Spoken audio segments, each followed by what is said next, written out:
ആകുലവേളകളിൽ എന്റെ ആപത്തു നാളുകളിൽ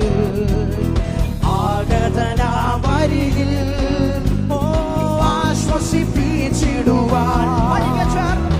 ആകുലവേളകളിൽ എന്റെ ആപത്തു നാളുകളിൽ ആഗതനാമരികിൽ ആമേൻ ആശ്വസിപ്പിച്ചിടുവാൻ